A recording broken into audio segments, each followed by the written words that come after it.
Vincent Bousserez est un jeune artiste français, un photographe qui a commencé à travailler il y a une quinzaine d'années, qui réalise à la fois des photos d'architecture, des photos urbaines et une série qu'il a intitulée Plastic Life et qui est sa série signature. Anne-Sara était intéressée par ma série Plastic Life et quand elle a monté la galerie Cisso, de manière naturelle, elle m'a contacté en me proposant de nous rencontrer pour une éventuelle représentation et une exposition.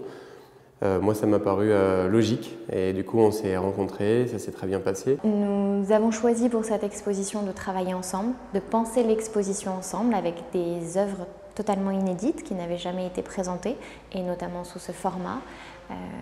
Après de longues semaines de discussion, de collaboration, nous avons décidé de présenter son travail notamment pour cette série sous une forme de diptyque qui font dialoguer les deux aspects de son travail photographique, c'est-à-dire les photos urbaines, d'architecture et ces Plastic Life, ces petits personnages qui prennent vie dans notre environnement.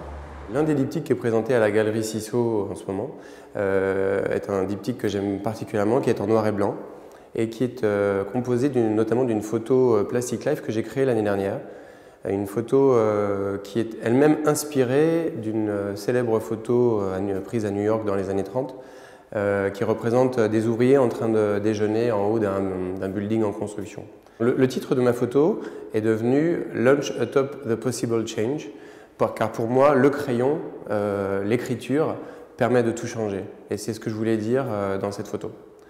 Et donc, cette photo a été associée à une photo que j'avais prise dans la Bibliothèque nationale, plaquée contre une vitre, et où on découvre l'un des côtés de la bibliothèque François Mitterrand, avec Paris en relief à perte de vue. Dans la seconde salle, nous avons choisi de faire dialoguer des formats uniques, de grande taille, autour de l'idée de la vanité, du temps qui passe et de l'artificialité de la beauté. Donc des portraits de grandes Barbie qui sont détruits de façon ponctuelle avec des tirs de pistolet.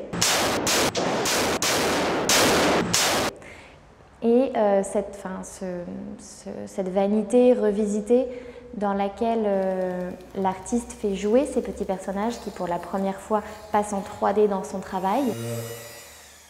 Donc, le prisonnier du temps est en quelque sorte un autoportrait de mon futur.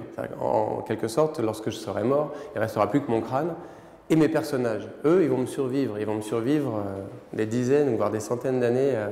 Et du coup, je trouvais ça marrant de réaliser cela et de le mettre en forme. Ces personnages vont venir vivre sur mon crâne et même rigoler, pourquoi pas, sur mon crâne, jouer sur mon crâne.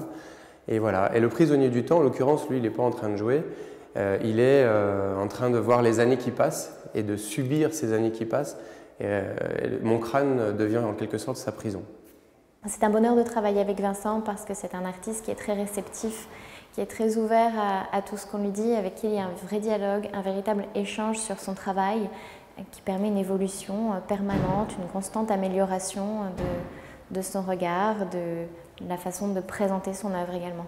Pour moi, il y a quelque chose d'important dans mes créations artistiques, c'est d'essayer de sortir du système d'édition photographique classique et de créer à partir de mes photos des œuvres plastiques et uniques.